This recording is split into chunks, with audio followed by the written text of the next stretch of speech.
이 대전에서 응급 환자의 중증도에 따라 적절한 응급 의료기관으로 이송하도록 하는 시스템이 개발돼 시범 운영에 들어갔습니다.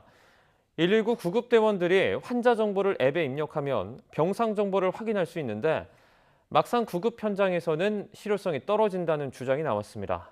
왜 그런지 이상곤 기자가 알아봤습니다. 대전소방본부가 충남대병원과 개발한 실시간 병원 정보 공유 시스템입니다.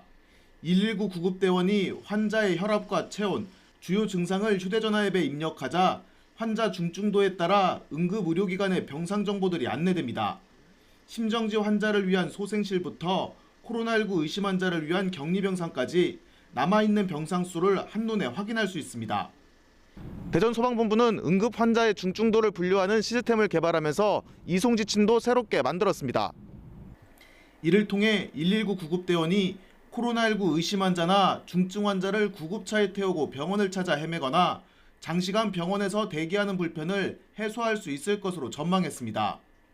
코로나19 이후에 대전 지역에서 55분의 대기 시간이 발생을 했고, 이 시스템을 사용하게 되면 대략적으로 병원을 선정하는 시간 20분 정도를 단축할 수 있을 것으로 기대됩니다. 하지만 실제 구급 현장에서 119 구급대원들이 앱을 사용해 본 결과 실효성이 떨어진다는 의견이 많았습니다. 그동안 중증 환자의 경우 구급대원들이 응급처치하는 동안 119 상황실에서 병원을 알아보고 무전으로 전달해주는 방식이었습니다. 하지만 이제는 구급대원들이 정신없이 환자 응급처치를 하면서 동시에 앱의 정보를 직접 입력해야 하는 상황이 된 겁니다.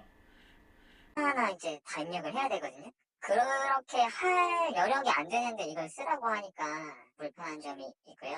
큰 문제점은 중증 환자 이렇게 있는데 그걸 쓰라고 하면은 제가 케어를 해야 되는 부분이 있다고 하면 그게 굉장히 비효율적이죠. 병상 정보가 정확하지 않아 앱 사용 이점이 크지 않다는 경험담도 들을 수 있었습니다.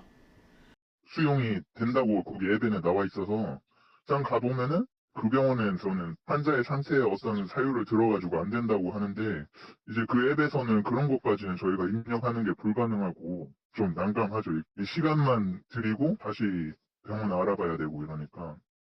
더욱이 응급 환자 이송과 관련된 모든 책임을 출동한 구급대원들이 떠맡게 될 거라는 지적까지 나왔습니다. 구급대원들이 이제 인원이 많지 않기 때문에 무전으로 해서 상황실에 전달을 하고 상황실에서 앱 구동도 하고 그렇게 해서 이제 신속하게 이제 병원으로 이송하는 게 맞지 않나 생각이 듭니다. 신속한 응급 환자 이송을 위해 개발된 실시간 병원 정보 공유 앱. 구급 현장에서는 가장 중요한 응급처치 활동에 집중하지 못할 거라는 우려 섞인 목소리가 흘러나오고 있습니다. YTN 이상곤입니다.